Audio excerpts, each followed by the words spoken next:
Pagi itu, Raka menyalakan motor bebek tuanya. Tangga aluminium diikat dengan tali rafia. Ember cat menempel di kiri kanan seperti tas samping. Udara kampung di pinggiran Solo masih dingin. Tapi tangan Raka sudah berbau thinner. Ia biasa berangkat sebelum matahari naik karena cat paling enak dioles saat dinding masih sejuk. Sarapan dulu, suara ibu dari dapur. Nanti aja bu, biar cepat pulang, jawab Raka sambil menyelipkan roti ke saku jaket. Ibu hanya mengangguk. Ia paham. Setiap menit berarti buat anaknya. Raka bukan tipe yang banyak bicara. Ia bekerja, lalu bekerja lagi. Sejak ayah meninggal 3 tahun lalu, Raka menjadi tulang punggung. Ibu berjualan lauk sederhana di teras. Adik bungsu masih SMA. Gaji mengecat rumah. Orang kadang dianggap remeh, tapi bagi Raka, setiap kuas yang bergerak adalah langkah ke depan. Rumah pertama hari itu milik Bu Mira, seorang guru pensiunan. Halamannya besar, dindingnya retak-retak halus. Rockety Bedan langsung menurunkan peralatan. Ia menyapu dinding, mengamplas, menambal retak, lalu menutupinya dengan cat dasar. Pelan, teliti, tak tergesa. Mas, bisa cepetan gak? Minggu depan ada arisan RT di sini. Sapa seorang lelaki muda yang baru turun dari mobil Matic mengkilap. Kacamatanya tipis. Bajunya rapi. Bisa, mas. Tapi biar rapi tetap harus tahapannya, jawab Raka. Lelaki itu tertawa kecil. Ah, kerja cat mah gampang. Tinggal oles, paling sehari kelar. Hidup juga. Jangan lama-lama dikerja kasar gini, mas. Kapan naik kelasnya? Raka baru sadar. Ini Arga, sepupu Bu Mira. Dulu satu SMA dengannya. Arga yang dulu sering pamer sepatu mahal. Raka menahan diri. Pelan-pelan aja, mas. Yang penting beres. Arga menepuk bahu Raka seperti menepuk debu. Ya, kalau butuh kerjaan nambah, bilang saya. Di showroom tempat saya kerja, butuh cleaning boy, cocok buat yang sudah biasa ngelap-ngap gini. Raka hanya tersenyum. Makasih tawarannya, mas. Arga berlalu, meninggalkan aroma parfum dan kata-kata yang menggantung seperti noda yang belum sempat diamplas. Raka menatap dinding lagi. Kuasnya bergerak lebih mantap. Dalam kepala, suara ayah muncul. Kerja boleh apa saja, asal jujur dan tuntas. Siang menjelang, matahari cukup terik. Raka duduk di bawah pohon mangga di pojok halaman, membuka bekal roti. Ia mengeluarkan ponsel butut, membuka iklan mobil bekas yang sudah sering dia lihat saat istirahat. Bukan untuk beli sekarang. Tentu uangnya belum cukup, tapi ia mempelajari tahun, tipe, harga, foto body, cat belang, interior robek, catatan servis. Ia membaca uraian satu persatu, seperti membaca peta menuju sesuatu yang besar. Di saku lainnya ada mainan kecil, mobil sedan metal yang catnya sudah pudar. Pemberian ayah saat Raka kelas 2 SD. Dulu, ayah pernah jadi sopir di perusahaan rental. Dan setiap pulang kerja, cerita tentang mobil-mobil selalu jadi pengantar tidur terbaik. Raka tak lupa wangi jok baru, dengung mesin halus yang ayah ceritakan, juga kekaguman ayah pada orang-orang yang punya showroom. Mereka itu paham barang, paham orang. Dagang bukan cuma jual, tapi rawat kepercayaan. Raka menutup mata sebentar. Bayangan sebuah ruko panjang dengan kaca lebar muncul. Di deretan mobil bekas bersih, jok harum, ban mengilap, lampu neon putih. Di pintu ada tulisan besar, Raka Motor. Ia tersenyum kecil sendiri, lalu kembali menaruh mobil mainan di saku. Mas Raka, lanjut ya. Suara Bu Mira membuyarkan lamunan. Siap bu, sore. Dinding ruang tamu sudah selesai dicat dasar. Raka mulai lapis kedua di teras. Tiba-tiba langit gelap. Hujan turun deras. Angin membuat percikan air mengenai dinding yang masih setengah kering. Cat mengalir seperti air mata, membuat gurat-gurat jelek.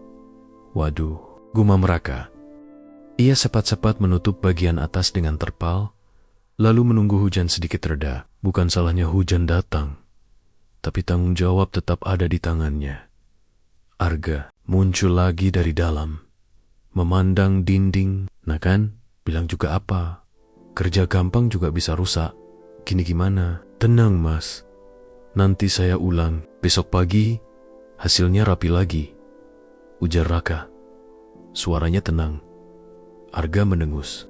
Yas aja. Kalau gini, tambah lama, tambah biaya kan? Enggak mas, masih harga awal. Kerusakan karena hujan saya tanggung. Arga memutar bola mata. Ya sudah, saya pergi dulu. Besok ku bilang satpam buka pagar pagian. Mobilnya melaju meninggalkan halaman. Raka menatap sisa aliran cat. Ia menyeka, keringat atau mungkin air hujan di pelipis. Ia menunggu sampai hujan tinggal gerimis, lalu menata ulang permukaan dinding yang rusak. Tangan pegal, tapi hatinya mantap. Maghrib, Raka menutup pekerjaan. Ia pamit pada Bu Mira, menyerahkan daftar kebutuhan tambahan untuk besok. Amplas, sedikit pelamir, cat sisa 1 kaleng. Bu Mira tersenyum. Kamu teliti mas, jarang tukang cat mau tanggung jawab kayak gini. Terima kasih bu. Besok saya datang lebih pagi. Raka pulang. Di rumah, ibu sudah menyiapkan sayur bening dan tempe goreng. Adiknya, Sinta, mengerjakan PR sambil menunggu makan bareng. Capek mas? Tanya Sinta. Biasa, jawab Raka, mengambil nasi. Ibu memperhatikan tangan Raka yang mulai kapalan. Ra, kamu sebenarnya pengen terus jadi tukang cat? Raka berhenti mengunyah. Ia menatap kedua orang tersayangnya. Sementara ini, iya. Tapi nanti, aku pengen buka usaha sendiri. Usaha apa? Sinta ikut penasaran. Raka tersenyum kecil. Showroom mobil Sinta langsung bersinar. Wah, keren. Nanti Sinta bagian kasir ya? Ibu tertawa. Suaranya hangat. Amin. Pelan-pelan ya. Yang penting jujur. Rezeki ngikut. Raka mengangguk. Dalam hati, ia menambahkan. Dan tahan dihina. Malam itu, Raka masih belum tidur. Ia membuka buku catatan kecil di meja. Halaman-halamannya berisi tulisan, tangan rapi, daftar uang masuk dari proyek, uang keluar buat bahan, biaya bensin, tabungan. Di halaman belakang, ada hitung-hitungan yang ia lingkari. Target tabungan 6 bulan, DP 1, mobil bekas, murah. Kondisi PR, lalu diperbaiki, lalu dijual lagi. Di sampingnya ada catatan. Belajar cek bodi, sealer, dempul, bekas banjir, cek sasis, cek mesin, oli, bunyi, asap, dokumen, STNK, PPKB, history service. Ia menulis 1 kalimat lagi. Besok ke bengkel Pak Seno malam. Bantu cat bodi mobil. Karena dibayar besar. Tapi karena di bengkel itulah Raka belajar berbicara pada bodi mobil. Warna yang pudar minta dihidupkan. Goresan minta dipeluk sabar. Bekas dempul minta disamarkan. Setiap malam di bengkel adalah kuliah gratis yang tidak ada di kampus manapun. Pukul 10 lewat, ponselnya berbunyi. Pesan dari nomor tak dikenal. Arga, besok jangan telat. Pagarku bilang, jaga buka jam ke-6, jangan bikin tante nunggu. Raka memandangi layar sebentar, menimbang, lalu ia balas singkat. Raka, siap mas? Terima kasih. Ia ponsel, menatap mobil, mainan di atas meja, dibelainya sedikit, lalu ditiup debunya. Sabar ya, bisiknya pada diri sendiri.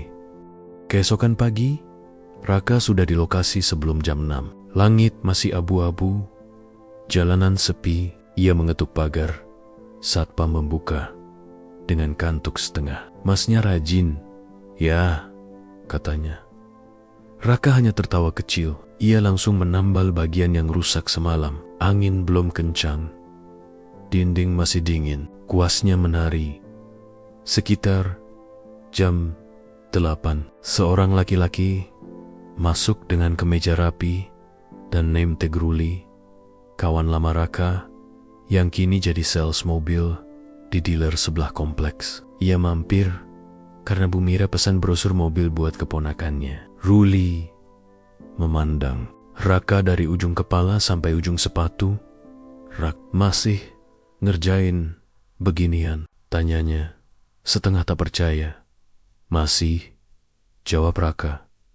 Kamu gimana? Lumayan. Target bulan kemarin tembus. Komisi cakep. Kamu kalau mau naik kelas, ikut aku aja jadi sales. Daripada tangan belepotan chat. Ngerti sih, gak semua orang punya kesempatan. Raka menghela napas, masih tersenyum. Makasih, aku belajar pelan-pelan.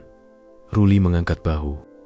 Ya cesir, nanti kalau capek, kabari. Di showroom butuh orang bersih-bersih juga. Gajinya gak seberapa sih. Tapi ya sesuai kerjalah. Kata-kata itu menghantam halus, seperti debu halus yang menempel tanpa disadari. Raka tak membalas. Ia hanya melanjutkan pekerjaannya, memusatkan pikiran pada garis pertemuan antara dinding dan list kayu. Memastikan rapi, Ruli menunggu Bu Mira sebentar, menyerahkan brosur, lalu pamit. Semoga kamu nemu jalanmu, Rak, katanya ringan. Raka mengangguk. Aku sudah nemu, cuma belum sampai, batinnya. Siang itu, kejadian kecil mengubah ritme. Saat membersihkan cat yang menetes di lantai teras, Raka melihat selebaran terbawa angin dan menempel di pagar basah. Kertas itu berisi iklan kecil, huruf tebal, ruko dikontrakkan, lokasi strategis, dekat jalan raya Kartasura. Ada nomor telepon Tenggen tulis di bawahnya.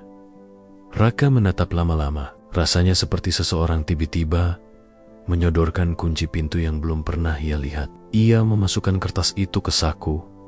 Hati berdegup lebih cepat dari biasanya. Ia tidak langsung menelepon. Ia tahu belum waktunya. Tapi kertas itu seperti api kecil yang menghangatkan semangatnya sepanjang siang. Sore, pekerjaan hari itu selesai. Teras sudah kembali mulus. Dinding dalam rapi, warna baru memantulkan cahaya lampu dengan lembut. Bu Mira tersenyum puas. Bagus, Mas Rakan telah tenja. Alhamdulillah Bu. Arga muncul lagi. Melihat hasilnya, bibirnya mengerut sebentar. Lalu ia mengangguk karena sulit menyangkal kerapian di depan mata. Ya, lumayanlah. Besok finishing. Ya, biar cepat kelar. Siap Mas, jawab Raka. Saat Arga berbalik, Raka memanggil pelan. Mas. Arga menoleh.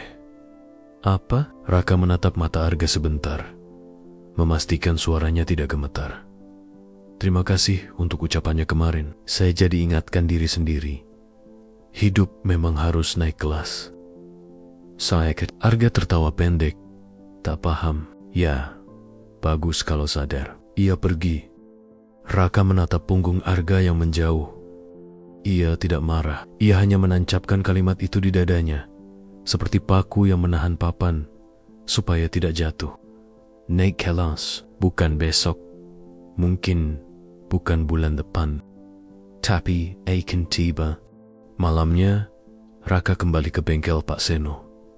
Bengkel itu tidak besar, tapi selalu ramai. Ada Honda Jazz yang bodinya baret, Avanza yang pintunya penyok, dan sebuah sedan tua yang catnya pudar, nyaris jadi fosil. Raka membantu mengecat ulang spakbor, mengamplas bekas dempul. Pak Seno mengawasi.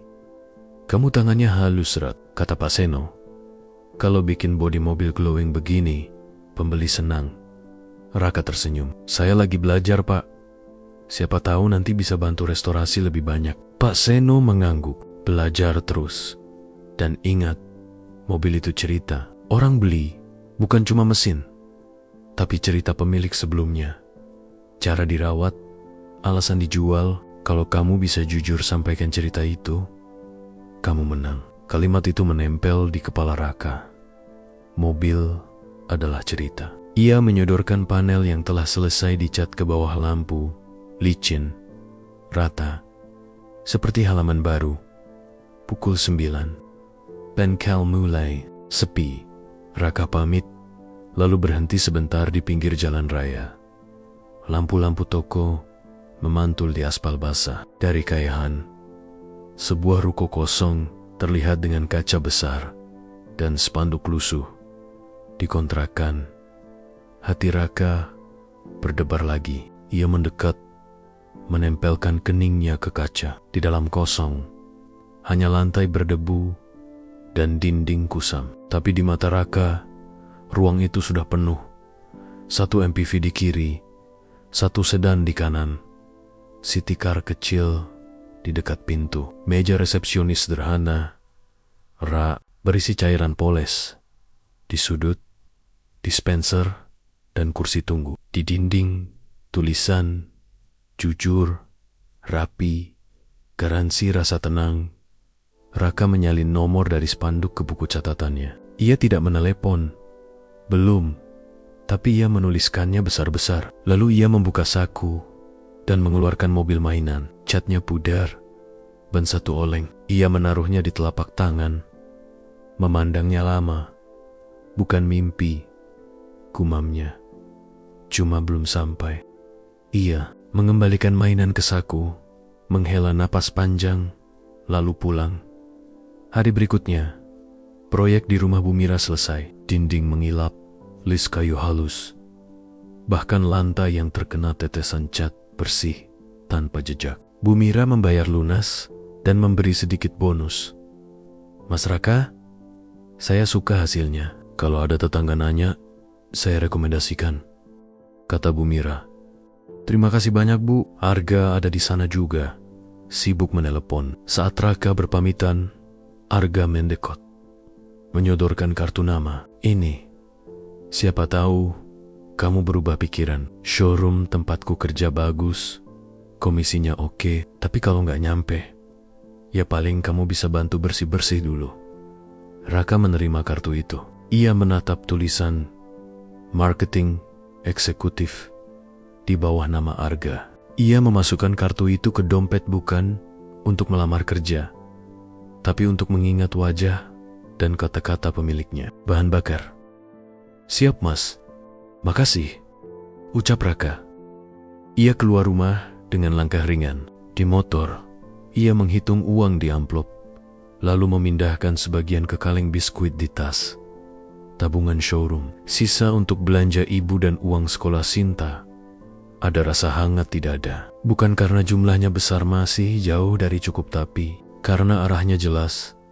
Sebelum pulang, Raka melipir ke ruko yang kemarin. Ia berdiri di depan kaca lagi. Senja memantulkan bayangan tubuhnya. Tanpa sadar, ia mengangkat kuas kecil yang selalu ia bawa dan dengan air bening dari botol minum menggambar garis tipis berbentuk mobil di sudut kaca yang buram. Sekejap, lalu ia hapus lagi dengan tisu, menyisakan bekas samar yang hanya bisa dilihat jika cahaya datang dari sudut tertentu. Itu bukan vandalisme. Itu janji pada diri sendiri. Suatu hari, bisik Raka, aku buka pintu ini dari dalam. Ia menstarter motor. Mesin tua menggeram pelan, lalu patuh. Saat melaju, Raka tak menoleh lagi. Di sakunya, selebaran ruko terlipat rapi. Di dompetnya, kartu nama Arga terselip seperti penanda halaman. Di kepalanya, daftar mobil bekas yang ia hafal satu persatu. Di hatinya, dinding yang dulu dicat orang lain mulai berubah jadi dinding miliknya sendiri. Dan di ujung jalan, cahaya lampu-lampu kota menyambut bukan sebagai penonton, tapi sebagai panggung yang sebentar lagi disusunnya panel demi panel, pot demi pot, sampai sebuah nama sederhana berdiri di atas kaca. era kas horoprum, pada janji yang belum lunas, pada langkah kecil yang terus diulang, pada hinaan yang diubah menjadi bahan bakar. Besok, ia akan kembali bekerja, menabung, belajar, dan menunggu momen pertama, satu mobil murah yang butuh kasih sayang. Dari situ, cerita akan bergerak. Dari situ, kelasnya akan berubah. Dari situ, orang yang dulu meremehkan akan melihat pintu yang sama tapi dari sisi yang berbeda. Hari-hari Raka kembali berjalan seperti biasa. Pagi mengecat rumah orang, malam ikut membantu di bengkel Pak Seno. Tapi kali ini, ada semacam api baru yang menyala dalam dirinya. Ia bukan lagi sekadar tukang cat tembok yang menunggu orderan. Ia sudah menancapkan janji di dadanya. Suatu hari membuka showroom mobil sendiri. Setiap kali tangannya memoles dinding, pikirannya melayang ke deretan mobil yang pernah ia lihat di iklan online. Setiap kali ia mengelap cat yang menetes, ia membayangkan dirinya mengelap kap mobil agar berkilau. Bahkan saat menunggu cat kering, ia sibuk mencatat harga pasar mobil bekas di buku kecilnya. Mas Raka, kok sering banget lihat HP sambil nulis-nulis? Pakeronnya, goda tetangga yang rumahnya dicat Raka. Raka tersenyum. Bukan bu, lagi belajar harga-harga aja. Tetangga itu mengira Raka bercanda. Padahal serius, ia sedang belajar cara membaca peluang. Suatu sore, setelah selesai kerja, Raka mampir ke bengkel. Di sana ada sebuah mobil tua, sedan Toyota Great Corolla tahun 1993, warna biru tua yang sudah kusam. Mobil itu baru saja dibawa oleh seorang pelanggan, Pak Joko, yang ingin menjual cepat karena butuh uang mendadak untuk biaya rumah sakit anaknya. Rat, kamu bantu amplas kapnya ini ya, tapi pelan-pelan, catnya sudah rapuh, kata Pak Seno. Siap, Pak. Saat Raka mengelus permukaan kap mobil, ada getaran aneh di hatinya. Mobil itu jelek, banyak baret, interiornya bau apek, bahkan pintu belakang macet. Tapi ia bisa melihat sesuatu di balik semua cacat itu. Seperti melihat tembok retak yang bisa diperbaiki jadi rapi. Bedanya, ini mobil, bukan rumah. Pak, mobil ini dijual berapa? Tanya Raka pelan. Pak Joko, pemiliknya, menghela napas. Saya butuh cepat mas. Kalau ada yang mau ambil 15 juta aja, lepas. Raka tertegun. 15 juta. Uangnya baru terkumpul 8 juta. Masih kurang setengahnya, tapi matanya tak bisa lepas dari mobil itu. Rasanya mobil itu memanggilnya. Pak Seno melihat wajah Raka. Rak, jangan nekat. Mobil itu butuh banyak perbaikan. Kalau nggak ngerti pasar, bisa boncos. Mending terusin aja belajar dulu. Raka menanduk. Ia tahu Pak Seno benar. Tapi ada suara lain di dalam dadanya. Kalau tidak pernah mulai, kapan aku punya mobil pertama untuk dijual? Malam itu, Raka tidak bisa tidur. Ia menghitung ulang tabungan. 8 juta di kaleng biskuit, ditambah seribu yang kadang ia sisihkan dari uang makan. Masih kurang banyak. Ia menulis di kertas, uang ada. 8,0 rupiah 0 kekurangan. 7,0 rupiah 0. Jalan keluar, ia menatap angka itu lama. Lalu terlintas wajah ibu. Apakah ia harus minta pinjaman? Tapi ibu jelas tidak punya simpanan banyak. Atau minjam ke saudara? Ia ingat bagaimana dulu ada yang meremehkannya. Mengatakan, kerja cat tembok tidak ada masa depan. Kalau ia pinjam, pasti makin jadi bahan omongan. Akhirnya, ia memutuskan sesuatu, bekerja lebih keras. Order apa saja akan ia terima. Siang ngecat rumah, malam bantu bengkel. Kalau perlu weekend, jadi kuli angkut material. Ia tidak mau minta belas kasihan. Kesempatan datang lebih cepat dari dugaannya. Keesokan harinya, seorang mandor bangunan langganan mencari orang untuk bantu ngecat satu ruko baru di pinggir jalan. Kerjaannya berat, cat tembok luar semua, tapi upahnya lumayan. 3 juta sekali, kelar. Ambil pak, saya sanggup, jawab Raka mantap. Sejak hari itu, hidupnya jadi semakin sibuk. Pagi sampai sore, ia naik tangga tinggi, mengecat dinding, luar ruko yang panas, terkena matahari. Malam tetap ke bengkel, belajar soal bodi mobil. Badannya pegal, kulitnya makin legam, tapi uangnya bertambah cepat. Ibu sempat khawatir. Ra, jangan maksain diri, kesehatanmu lebih penting. Tahan sedikit bu, saya cuma butuh modal pertama, jawab Raka sambil tersenyum lelah. 3 minggu kemudian, tabungannya genap 15 juta, tepat jumlah yang ditawarkan Pak Joko untuk rola tua itu. Dengan degup jantung kencang, Raka menemui Pak Joko di bengkel. Pak, kalau mobilnya masih ada, saya mau ambil. Pak Joko menatapnya, terkejut. Kamu Rak, kamu serius? Raka mengangguk. Saya serius pak. Ini uangnya. Ia menyerahkan amplop tebal hasil kerja kerasnya. Pak Joko terharu. Alhamdulillah, anak saya bisa masuk rumah sakit sekarang. Semoga mobil ini jadi berkah buat kamu Rak. Raka menanduk, mencium tangan Pak Joko.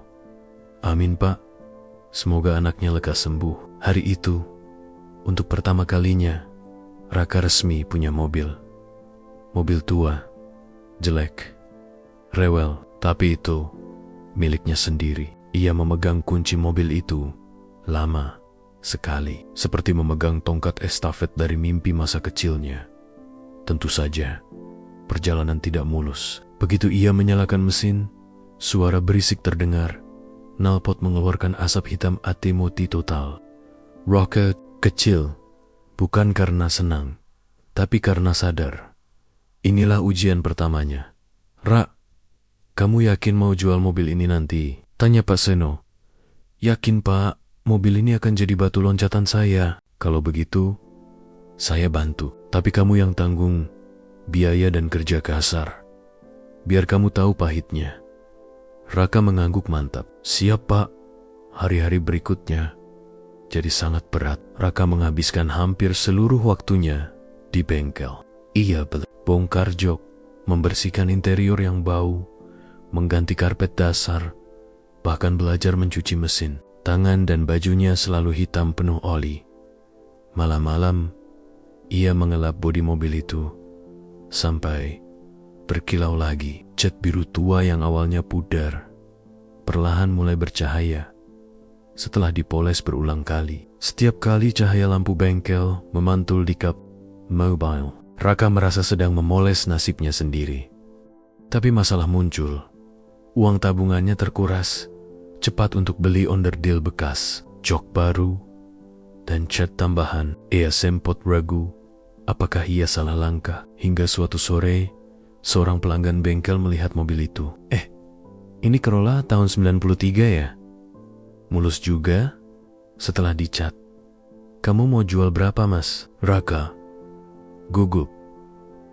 Saya belum pikirkan harganya pak. Kalau sekitar 25 juta, saya ambil sekarang. Raka hampir tak percaya telinganya. Ia beli mobil itu 15 juta. Modal perbaikan habis sekitar 3 juta. Jika dijual 25 juta, berarti ya untung 7 juta lebih. Malamnya, ia duduk lama di depan rumah, menatap mobil itu yang kini sudah jauh lebih rapi. Di sampingnya, Sinta duduk sambil menggambar mobil di buku tulis. Mas, jadi dijual mobilnya? Tanya Sinta. Raka menghela napas. Harus dijual Sinta, biar bisa muter uang. Kalau tidak, mimpi kita nggak jalan. Sinta tersenyum. Kalau gitu, aku doain laku cepat. Raka mengangguk, matanya berkaca-kaca. Mobil pertama ini adalah sejarah, bukan hanya barang dagangan. Tapi ia tahu, untuk maju, ia harus berani melepas. Beberapa hari kemudian, transaksi selesai. Mobil Corolla itu resmi berpindah tangan. Di rekeningnya, untuk pertama kali, ada saldo lebih dari 20 juta. Bukan jumlah fantastis, tapi cukup. membuat Raka menggenggam dompet dengan rasa percaya diri baru. Ia berdiri di depan kaca ruko kosong yang dulu pernah ia tatap sambil berbisik, mobil pertama sudah laku. Ini baru awal. Dan dalam hati, ia tahu perjalanan ini masih panjang. Ada banyak dinding yang harus ia cat, banyak mobil tua yang harus ia poles, banyak ejekan yang harus ia ubah jadi bahan bakar. Tapi hari itu, untuk pertama kalinya, Raka merasa ia benar-benar naik kelas. Setelah berhasil menjual mobil Corolla pertamanya, Raka merasa hidupnya benar-benar berubah. Ia bukan lagi tukang cat tembok yang hanya menunggu panggilan. Ia kini punya modal lebih dari 20 juta di rekeningnya. Rasanya seperti menemukan cahaya di ujung jalan panjang yang selama ini ia tempuh dengan susah payah. Namun, cahaya seringkali juga membawa bayangan. Ujian besar pertama Raka datang lebih cepat dari yang ia kira. Hari-hari berikutnya, Raka mulai aktif mencari mobil bekas lain. Ia rajin membuka iklan online, bertanya ke teman di bengkel, bahkan berani keliling ke pasar mobil bekas di pinggiran kota. Dengan percaya diri, ia mulai menawar sana-sini. Suatu sore, ia menemukan sebuah iklan menggiurkan Avanza 2016, harga 48 juta. Surat-surat lengkap. Biasanya harga mobil itu di pasaran bisa 60 juta lebih. Kesempatan bagus, gumam Raka. Ia segera menghubungi penjualnya, seorang pria bernama Dimas. Mereka janjian ketemu di sebuah halaman parkir. Mobil Avanza itu tampak cukup rapi dari luar. Catnya memang agak kusam, tapi tidak ada penyok besar. Mesin pun menyala dengan suara halus. "Kenapa dijual murah, Mas?" tanya Raka hati-hati. Dimas menghela napas. "Butuh uang cepat, Mas. Bapak saya sakit di kampung, jadi saya lepas rugi aja." Raka menelan ludah. Di satu sisi, ia merasa iba. Di sisi lain, ia juga melihat peluang besar. Jika ia beli mobil itu 48 juta, lalu poles dan jual ulang, ia bisa untung 10 juta lebih. Akhirnya, tanpa banyak pikir panjang, ia menyerahkan uang muka 10 juta dan berjanji melunasi sisanya keesokan harinya. Malam itu, ia pulang dengan wajah penuh semangat. "Bu, kalau urusan ini lancar, saya bisa dapat untung lumayan. Showroom kita makin dekat," katanya, sambil menyalakan laptop butut untuk menghitung ulang harga pasar. Ibu hanya tersenyum khawatir. "Hati-hati ya, Rak. Jangan sampai ketipu. Ingat, tidak semua orang jujur." "Iya, Bu. Saya sudah cek mobilnya tadi. Mesin halus. Surat lengkap," katanya. Ibu menatapnya lama. Kata penjual, "Atau kamu sudah cek sendiri ke Samsat?" "Pat." Itu membuat Raka terdiam sebentar. Ia memang belum sempat cek ke kantor Samsat. Ia hanya melihat STNK dan BPKB sekilas, tanpa meneliti lebih jauh. Tapi karena euforia, ia mengabaikan rasa was-was itu. Keesokan harinya, Raka membawa sisa uang untuk melunasi. Dimas menyerahkan mobil beserta surat-suratnya. Raka pulang dengan hati berbunga-bunga, menyalakan mesin Avanza itu sepanjang jalan sambil tersenyum. Namun, kebahagiaan itu tak bertahan lama. Saat ia menunjukkan surat-surat mobil itu ke Pak Seno di bengkel, wajah Pak Seno langsung berubah serius. "Rak, ini BPKB asli, tapi nama di STNK berbeda dengan nama di BPKB. Nomor rangka di bodi juga nggak sama dengan yang tertera di surat. Kamu sadar nggak?" Raka tertegun. Maksudnya Pak Seno menatapnya iba.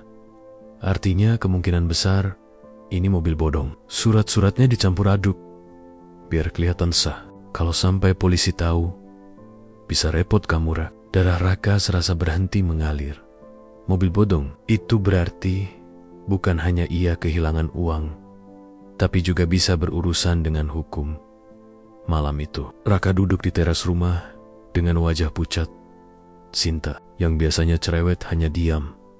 melihat kakaknya termenung. Ibu keluar membawa segelas teh hangat. "Ada apa, Ra?" Dengan suara lirih, Raka menceritakan semuanya. Dari awal ia bertemu Dimas, hingga surat-surat mobil yang ternyata bermasalah.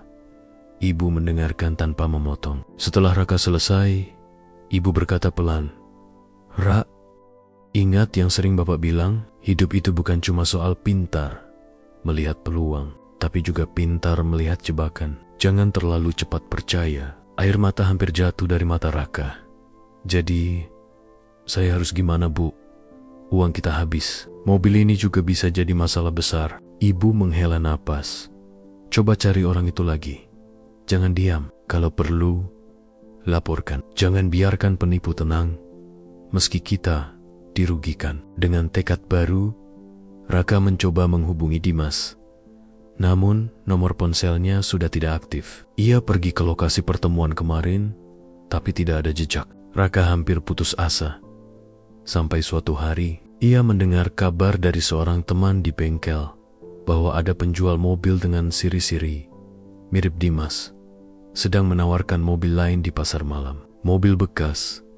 Tanpa pikir panjang, Raka datang ke sana. Panas saja, ia melihat sosok Dimas sedang bertransaksi dengan orang lain.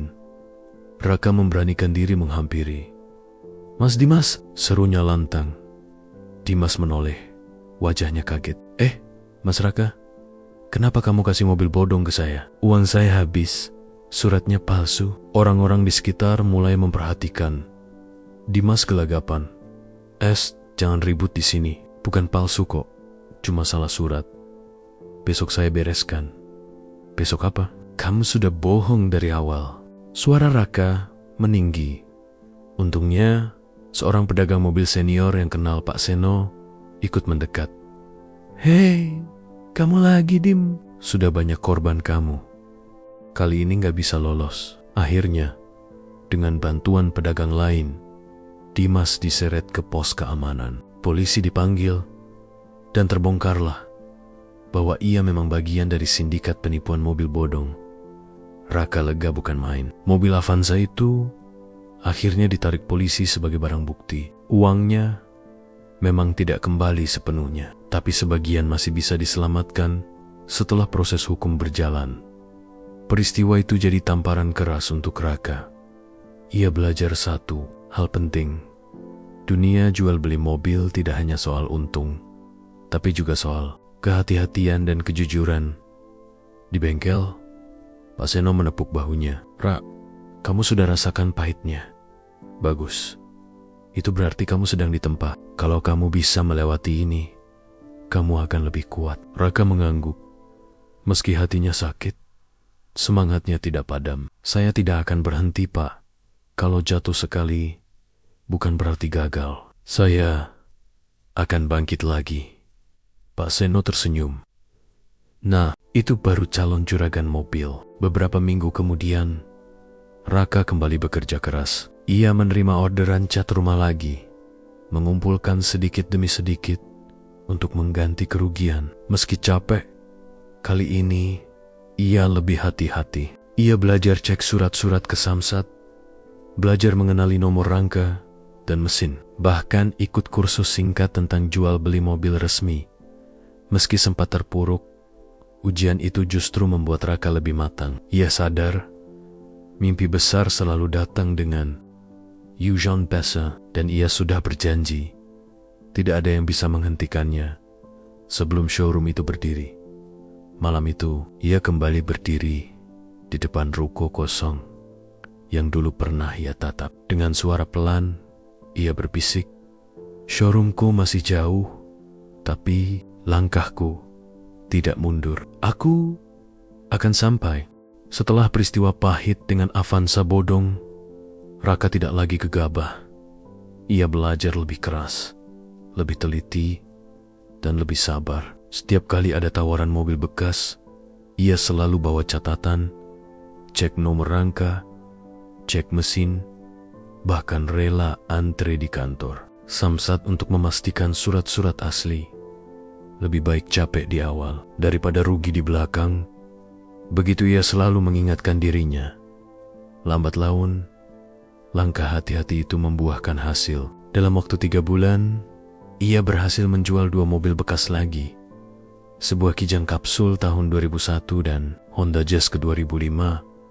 Keuntungan dari keduanya memang tidak terlalu besar, tapi cukup membuat saldo tabungannya semakin bertambah. Yang lebih penting lagi, pembeli merasa puas dan percaya padanya. Suatu sore, seorang pembeli bernama Pak Anto datang kembali ke bengkel Pak Seno. Ia adalah orang yang membeli Kijang Kapsul dari Raka. Mas Raka, saya mau bilang terima kasih. Mobil yang kamu jual itu enak dipakai. Gak ada masalah. Kamu jujur. Jarang ada penjual mobil kayak kamu. Raka hanya tersenyum malu. Alhamdulillah kalau cocok, Pak. Saya cuma jual sesuai apa adanya.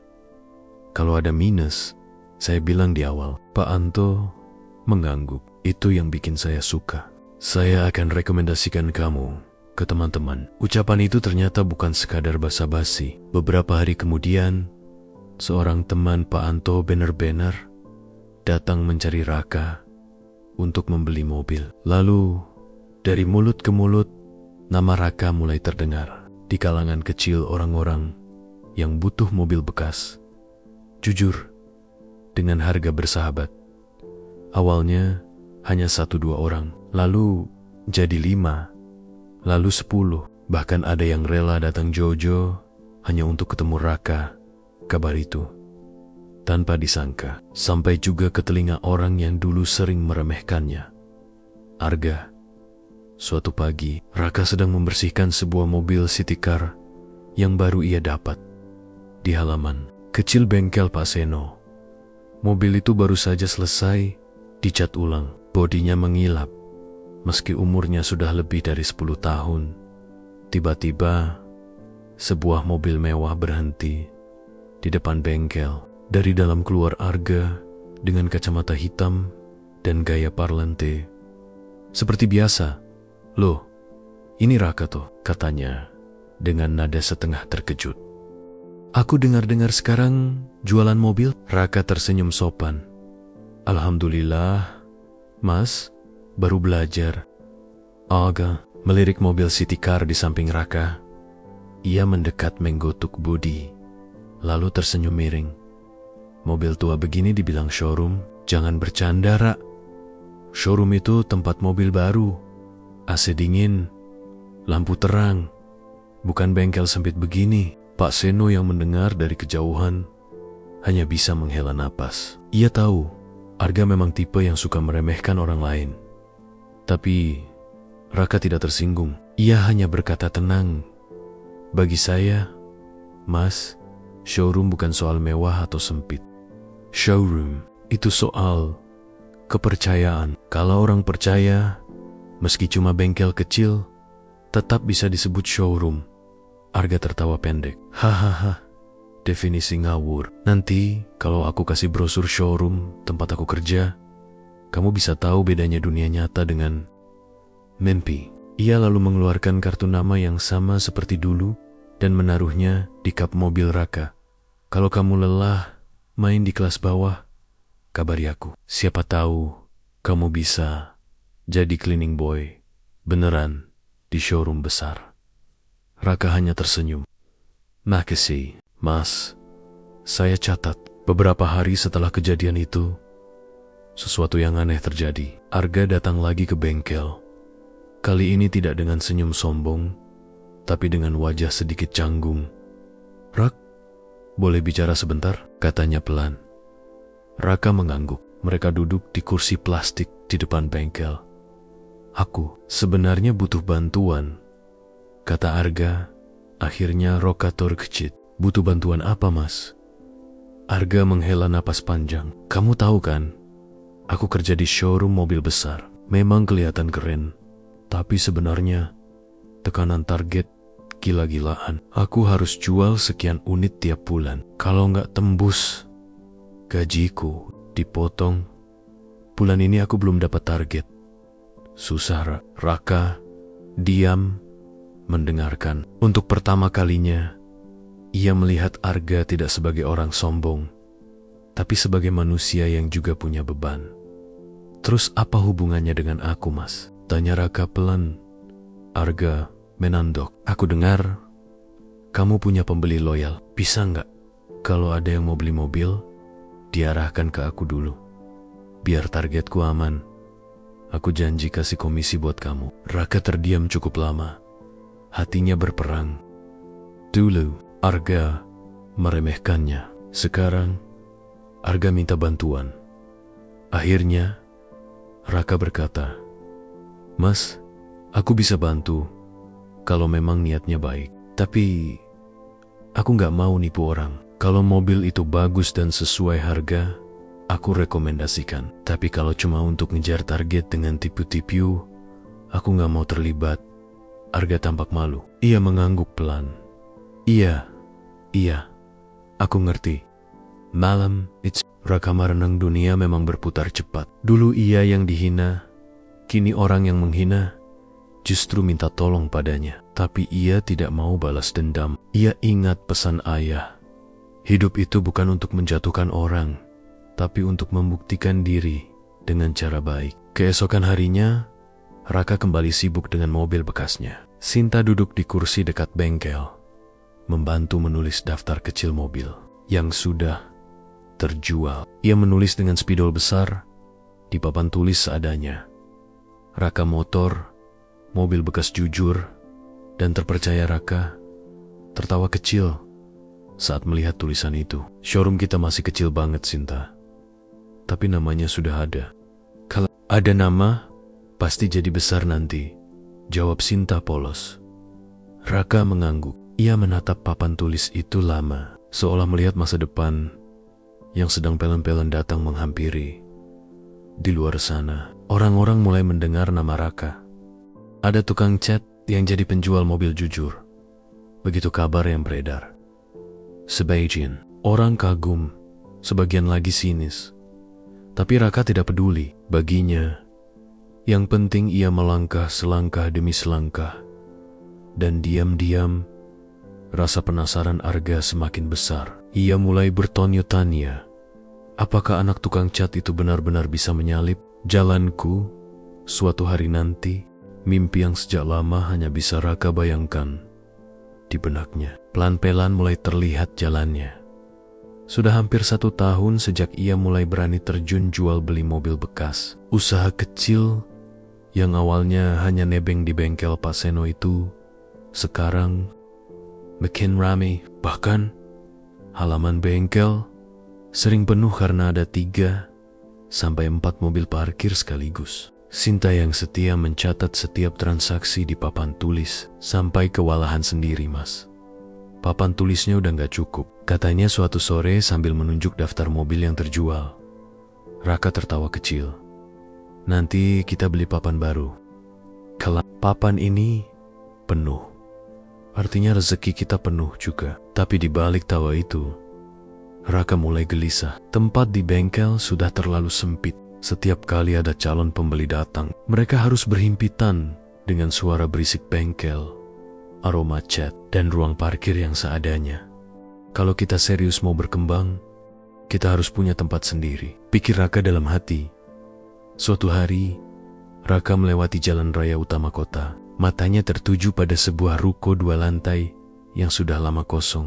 Dulu, ia sering melewati tempat itu ketika masih jadi tukang cat panggilan. Bahkan, saat pertama kali duduk di depan ruko itu dengan ember cat di tangan, ia pernah berbisik pada dirinya sendiri. Andai suatu saat aku bisa punya tempat kayak gini, pasti luar biasa. Dan kini, ruko itu kembali terpampang di depan matanya. Dengan papan besar bertuliskan, disewakan. Raka berhenti sejenak. Dadanya berdegup kencang. Inikah waktunya? Ya Allah, gumamnya lirih. Malam itu, ia bercerita pada Sinta. Mereka duduk di teras rumah sederhana mereka sambil minum teh hangat. Sin, aku lihat ruko kosong di jalan raya. Cocok banget buat usaha kita, kata Raka pelan, seolah takut terlalu bersemangat. Sinta langsung berbinar. Serius, Mas? Yang di depan SPBU itu? Iya, lokasinya strategis. Orang pasti gampang lihat. Kalau kita punya showroom di situ, pasti lebih banyak pembeli percaya. Sinta mengangguk-angguk. Tapi kemudian wajahnya berubah cemas. Tapi uangnya dari mana, Mas? Nyewa ruko kan pasti mahal. Tabungan kita aja belum seberapa. Raka terdiam. Pertanyaan itu memang yang paling berat. Semua keuntungan dari jual mobil. Selama ini sebagian sudah dipakai untuk kebutuhan sehari-hari. Sebagian lagi masih ditabung. Tapi jelas jumlahnya belum cukup untuk biaya sewa setahun penuh.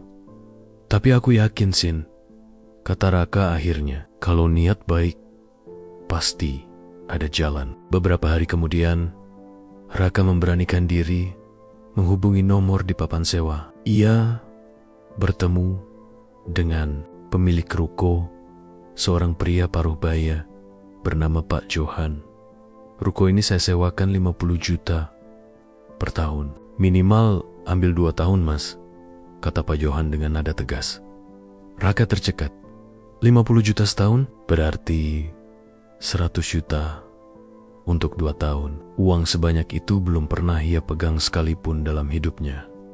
Kalau boleh, Pak, saya bayar. Setahan dulu. Tahun berikutnya, saya usahakan lagi, pinta Raka dengan nada sopan. Pak Johan menatapnya lama. Kamu serius mau usaha mobil? Kok saya lihat masih muda sekali. Raka menarik napas dalam-dalam. Iya, Pak. Saya memang masih belajar, tapi saya yakin saya nggak bisa janji besar. Tapi saya bisa jamin satu. Saya nggak lari dari tanggung jawab. Kalau saya sudah ambil tempat ini, pasti saya rawat dan bayar tepat waktu. Pak Johan tersenyum tipis. Banyak anak muda ngomong yakin, tapi Eugenia kabur kalau susah. Tapi entah kenapa, saya lihat wajahmu beda. Oke, saya kasih kesempatan. Bayar dulu setahun, tapi jangan telat tahun depan. Raka mengangguk penuh syukur. Terima kasih banyak, Pak. Namun, masalah belum selesai.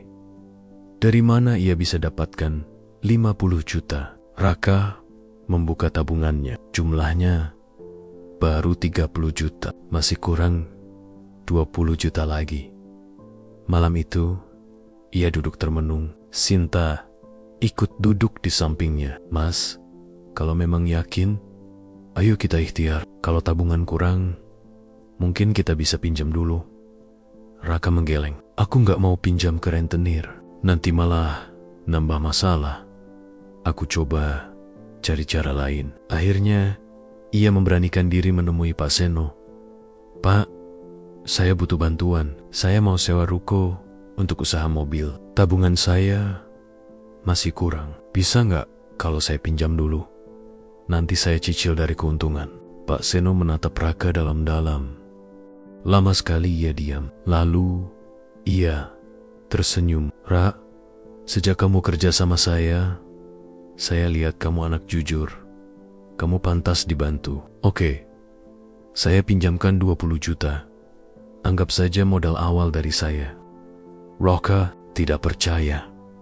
Beneran, Pak, beneran. Tapi ingat, jangan sampai usahamu berhenti di tengah jalan. Kalau kamu berhenti, artinya sia-sia saya bantu. Insya Allah, Pak. Saya janji akan berjuang. Beberapa minggu kemudian, akhirnya papan besar bertuliskan Raka. Motor terpasang di depan ruko itu. Hari pertama buka, tidak ada mobil baru yang dipajang. Hanya ada 3 unit mobil bekas seadanya. City car, sedan tua, dan 1 mobil keluarga. Tapi bagi Raka, itu lebih dari cukup. Ia berdiri di depan ruko, menatap bangunan itu dengan mata berkaca-kaca. Dulu aku cuma tukang cat yang disepelekan. Sekarang, aku sudah punya showroom sendiri. Meski kecil, bisiknya lirih.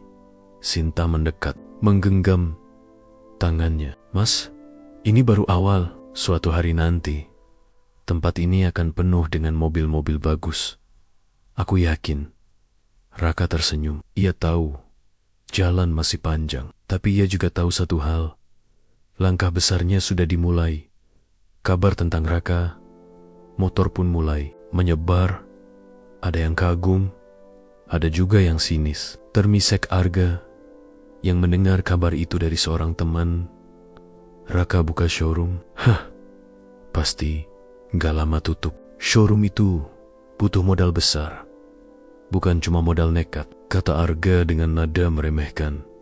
Tapi di balik kata-kata meremehkan itu, hatinya mulai merasa panas. Dalam diam, Arga mulai bertekad, kalau dia berani buka di jalanku, aku gak bisa. Diam, persaingan baru saja dimulai. Dengan sebuah pencapaian besar, Raka akhirnya punya showroom pertama.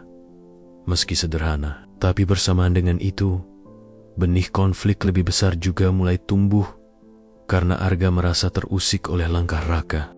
Harry Demi. Hari. Nama Raka Motor mulai terdengar di telinga banyak orang. Walau baru punya 3 unit mobil bekas di awal, Raka tidak menyerah.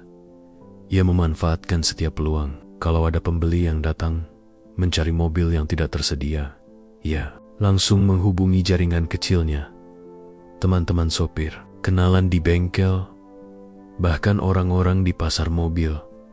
Kalau saya belum punya stoknya, kasih saya 2 hari, saya carikan.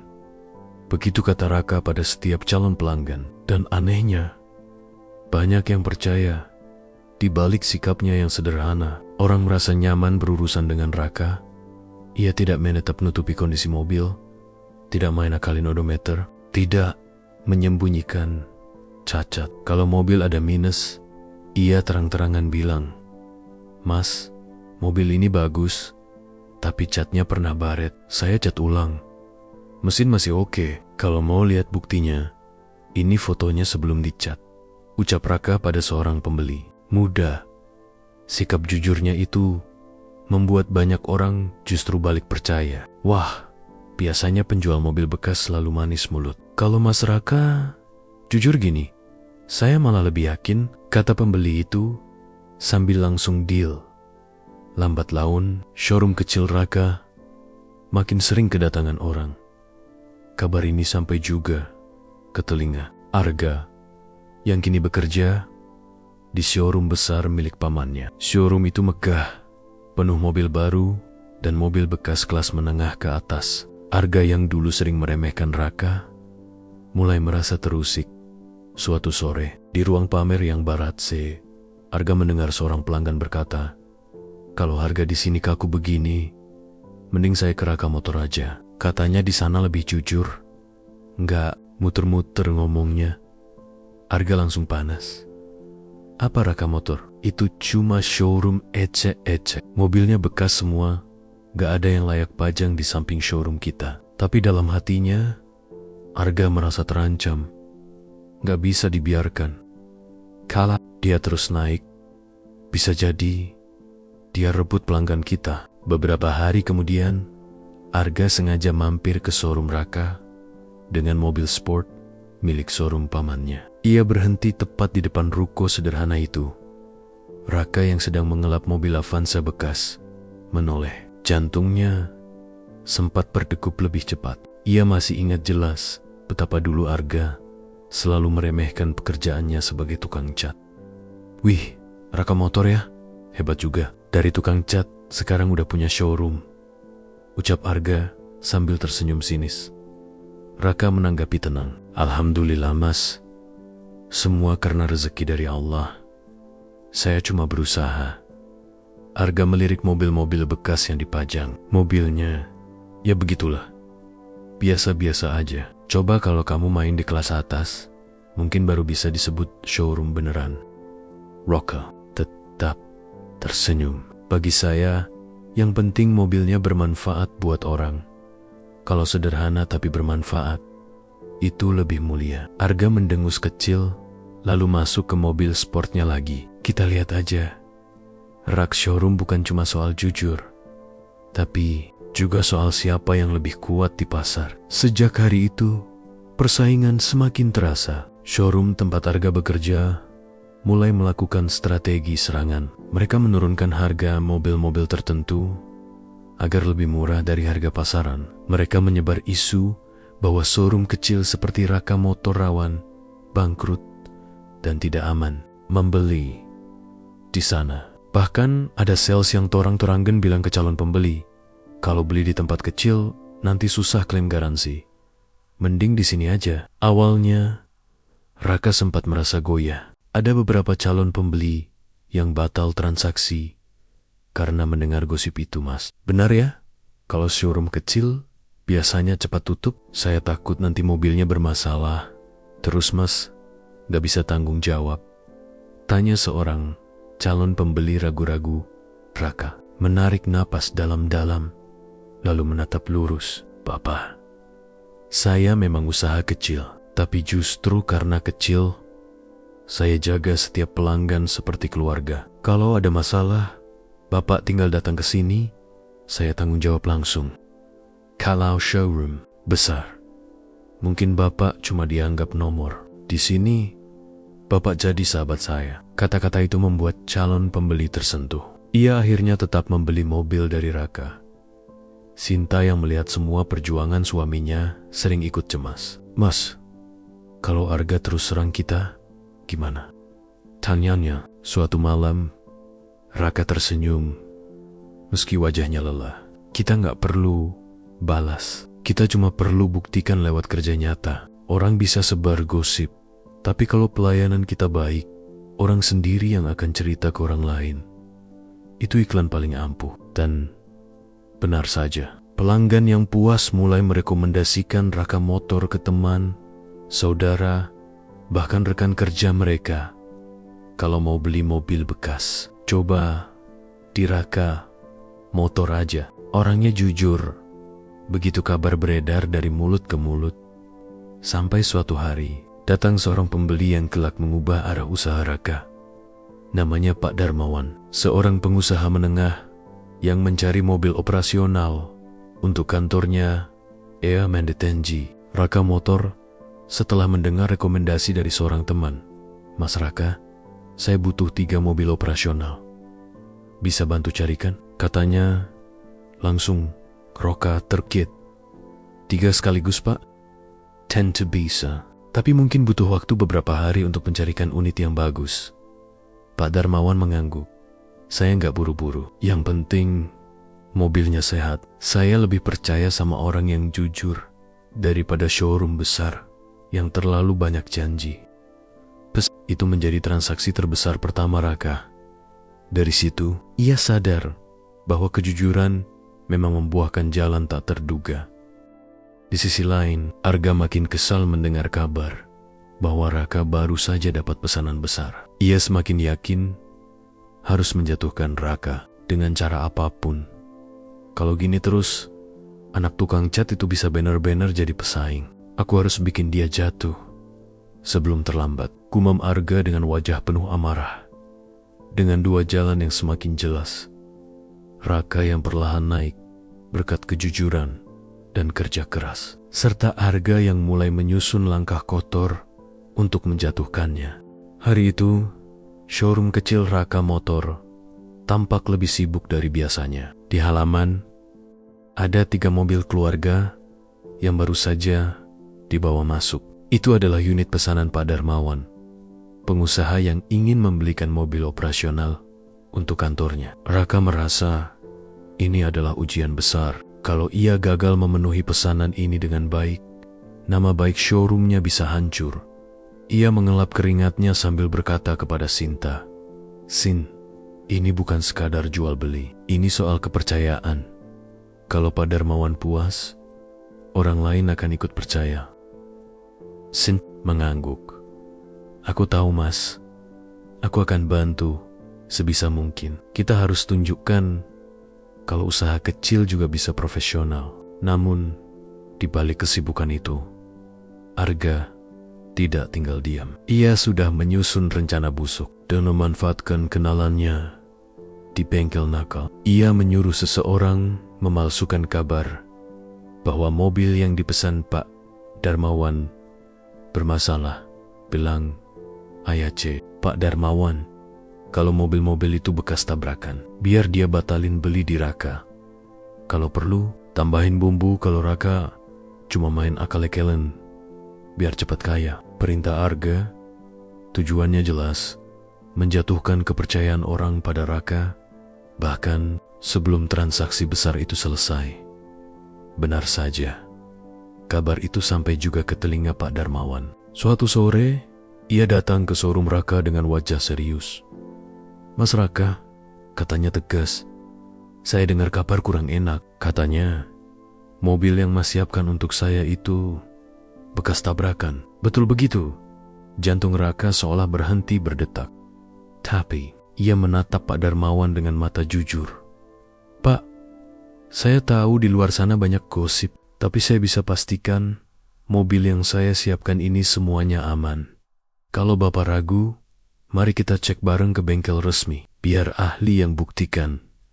Bukan kata orang." Pak Darmawan terdiam sejenak, lalu mengangguk. "Baik, kalau begitu, ayo kita cek sekarang." Mereka pun membawa mobil-mobil itu ke bengkel resmi. Para teknisi memeriksa dengan teliti rangka, mesin, cat, bahkan riwayat servis. Setelah hampir 2 jam, hasilnya keluar. "Semua mobil dalam kondisi baik, Pak. Tidak ada bekas tabrakan besar. Wajar kalau ada cat ulang kecil, tapi itu normal. Secara keseluruhan, mobil ini layak pakai," jelas teknisi. Pak Darmawan tersenyum lega. Ia menoleh pada Raka.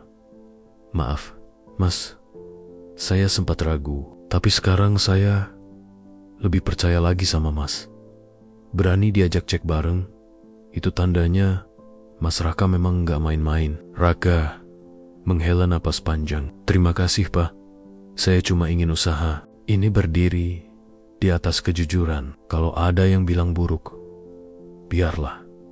Saya yakin kebenaran bisa membuktikan sendiri." Transaksi pun jadi. 3 mobil terjual sekaligus. Itu adalah pencapaian terbesar sepanjang hidup Raka. Di sisi lain, Arga yang mendengar kegagalan rencananya langsung murka. "Kenapa masih bisa lolos? Padahal aku sudah atur gosip itu dengan rapi," teriaknya di showroom pamannya. Namun, semakin ia berusaha menjatuhkan, semakin banyak orang justru simpati kepada Raka. Kabar tentang kejujuran Raka yang berani membuktikan mobilnya ke bengkel resmi menyebar cepat. Orang-orang bilang kalau mau beli mobil bekas tanpa was-was, datang ke Raka Motor aja. Orangnya berani tanggung jawab. Waktu terus berjalan. Beberapa tahun kemudian, Raka Motor sudah berkembang pesat. Dari yang hanya punya 3 unit mobil di Ruko Castle, kini ia memiliki showroom besar dengan puluhan mobil di pajangan. Bangunan megah itu berdiri di tepi jalan raya, lengkap dengan ruang tunggu nyaman karyawan Repi, dan papan besar bertuliskan, "Raka Motor, jujur, amanah, terpercaya." Raka yang dulu hanya tukang cat, kini benar-benar jadi pengusaha mobil yang disegani. Dan takdir memiliki cara unik untuk menulis akhir cerita. Suatu pagi, saat Raka sedang duduk di ruang kantornya yang luas, ia melihat seorang pria tua masuk dengan seragam lusuh. Pria itu membawa alat pel lantai. Raka sempat terkejut ketika wajah pria itu menoleh. Wajah yang sangat ia kenal. Arga, orang yang dulu selalu meremehkan, kini menjadi petugas kebersihan di showroomnya. Arga menandok, tidak berani menatap. "Assalamualaikum, Mas." Lirih, jauh berbeda dari nada sombong yang dulu. Raka terdiam lama. Ia tidak menyangka roda kehidupan berputar begitu cepat. Akhirnya, ia berdiri dan mendekat. "Waalaikumsalam, Mas Arga. Silakan kerja dengan tenang. Di sini, semua orang sama. Nggak ada yang lebih rendah, nggak ada yang lebih tinggi. Yang penting kita kerja halal." Mata Arga memerah. Ia hanya bisa menunduk. Semua rasa sombong yang dulu ia pelihara lenyap begitu saja. Hari itu, Raka sadar, hidup bukan tentang siapa yang paling tinggi, tapi siapa yang paling kuat menjaga kejujuran. Dari tukang cat tembok yang diremehkan, kini ia jadi pemilik perusahaan mobil, dan orang yang dulu merendahkannya justru berada di bawah atap yang sama dengan peran yang jauh berbeda. Takdir sudah menulis segalanya, dan Raka dengan segala luka, perjuangan, dan kerja kerasnya akhirnya membuktikan kesederhanaan, kejujuran, dan kerja keras bisa mengalahkan kesombongan.